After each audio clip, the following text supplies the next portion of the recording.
नमस्कार। आप सबका स्वागत है द ग्लोबल ह्यूज में। आज हम बात करेंगे एक ऐसी कंपनी की जिन्होंने ना सिर्फ भारत में बल्कि पूरे विश्व में अपनी पहचान बनाई। एक ऐसी कंपनी जो लगातार बदल रही है, नए आविष्कार कर रही है और ऑटोमोटिव इंडस्ट्री को एक नई दिशा दे रही है। जी हां, आज की कहानी है टाटा मोटर्स की। एक सफर, इनोवेशन, रेजिलियंस और ग्लोबल एम्बिशन का। टाटा मोटर्स की कहानी सिर्फ एक कंपनी की नहीं बल्कि भारत के इंडस्ट्रियल रेवोल्यूशन की मिसाल है।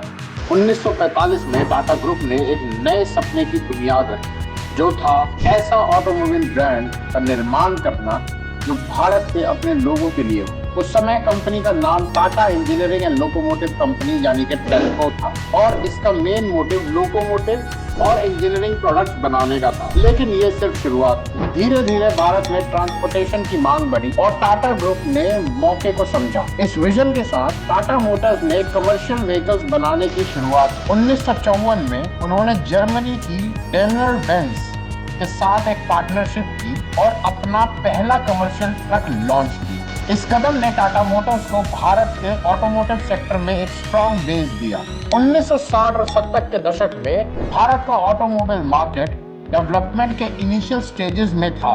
Lack of infrastructure, high production cost और इंपोर्टेड टेक्नोलॉजी की डिपेंडेंसी जैसे कारण टाटा मोटर्स के लिए चुनौतियां लेकर आए। लेकिन टाटा ग्रुप के संस्कार और उनकी सूझबूझ ने हर चुनौती को एक अवसर में बदला। उस समय भारत में मल्टीनेशनल कंपनीज का कंट्रोल था जो एडवांस टेक्नोलॉजी और रिसोर्सेज के साथ खेल रही थी। टाटा मोटर्स के पास ना तो वो रिसोर्सेज थे ना ही टेक्नोलॉजी, लेकिन उन्होंने अपने एम्प्लॉयज की कमिटमेंट और कस्टमर लॉयल्टी पर विश्वास किया। ये एक ऐसी कंपनी थी जो अपने हर प्रोडक्ट में भारत का विश्वास जोड़ रही थी। 1980 के दशक में टाटा मोटर्स ने एक नए सेगमेंट में एंटर करने का डिसीजन लिया। वो था पैसेंजर व्हीकल्स। इस कदम ने एक नए युग की शुरुआत की, लेकिन ये एक रिस्की डिसीजन था।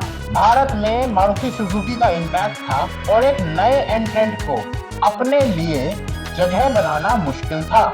1991 में भारत की इकोनॉमिक लिबरलाइजेशन के बाद कंपटीशन और भी बढ़ गया, लेकिन टाटा मोटर्स ने हिम्मत नहीं हारी। 1998 में उन्होंने अपनी पहली passenger car Tata indica launch की। ये एक हिस्टोरिक मोमेंट था।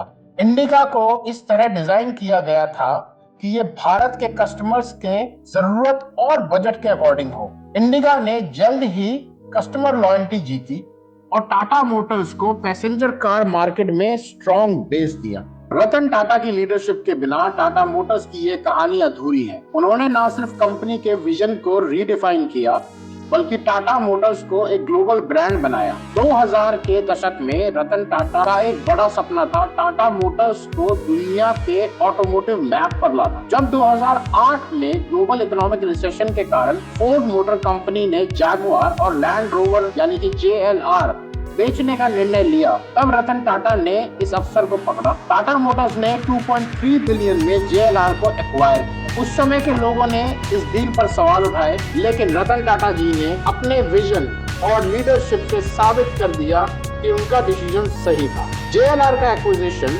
टाटा मोटर्स के लिए टर्निंग पॉइंट साबित हुआ। रतन टाटा जी का एक और विजन था अ कॉमन मैन्स कार बनाने का, जो हर भारतीय परिवार के लिए अफोर्डेबल हो। इस विजन के साथ 2009 में टाटा नैनो लॉन्च हुई, जो दुनिया की सबसे सस्ती कार बनी। हालांकि नैनो उतनी सक्सेसफुल नहीं बन पाई, लेकिन इनोवेशन और कमिटमेंट की मिसाल थी ये कार। रतन टाटा की लीडरशिप के बाद टाटा मोटर्स ने अपना ग्लोबल प्रेजेंस और भी मजबूत किया। Africa, south east Asia, Europe और साउथ अमेरिका जैसे मार्केट्स में अपना इम्पैक्ट बढ़ाया। कंपनी ने इको फ्रेंडली और इलेक्ट्रिक व्हीकल्स के सेगमेंट में भी कदम रखा, जो सस्टेनेबल फ्यूचर की ओर एक बड़ा कदम था। कोविड-19 पैंडेमिक के दौरान जब पूरी दुनिया की इंडस्ट्रीज मुश्किल में थी, टाटा मोटर्स ने अपनी रेजिलियंस और अडेप्टेबिलिटी दिखाई। JLR के ऑपरेशंस को स्ट्रीमलाइन करना, कॉस्ट कटिंग इनिशिएटिव और EV सेगमेंट में इनोवेशन ने कंपनी को मजबूत बनाए रखा।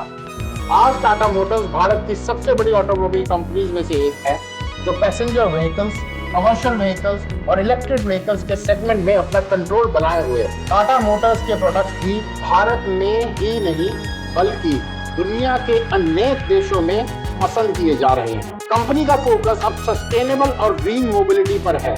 टाटा नेक्सॉन ईवी जैसे प्रोडक्ट्स के लॉन्च ने इंडियन ईवी मार्केट में एक नए युग की शुरुआत की। कंपनी अब ऑटोनोमस व्हीकल्स और कनेक्टेड कार टेक्नोलॉजी जैसे फ्यूचरिस्टिक सॉल्यूशंस पर भी काम कर रही है। टाटा मोटर्स की ये कहानी एक सपने से शुरू हुई थी, लेकिन आज ये इनोवेशन, रेजिलियंस और लीडरशिप की मिसाल है। रतन टाटा जी ने ना सिर्फ इस कंपनी को ग्लोबल मैप पर रखा, बल्कि हर भारतीय को सपना देखने का हौसला दिया। टाटा मोटर्स की ये यात्रा हमें ये सिखाती है कि हर चुनौती के पीछे एक अवसर होता है और एक स्ट्रॉन्ग विजन और डेडिकेशन के साथ कुछ भी संभव है। टाटा मोटर्स सिर्फ एक कंपनी नहीं, ये एक सपने के सफलता की कहानी है और भारत के इंडस्ट्रियल और टेक्नोलॉजिकल प्रोग्रेस की मिसाल है। यह हमें याद दिलाती है कि असली सफलता वही है जो अपने साथ देश और समाज को भी आगे बढ़ाए। उम्मीद है आपको ये वीडियो पसंद आया होगा।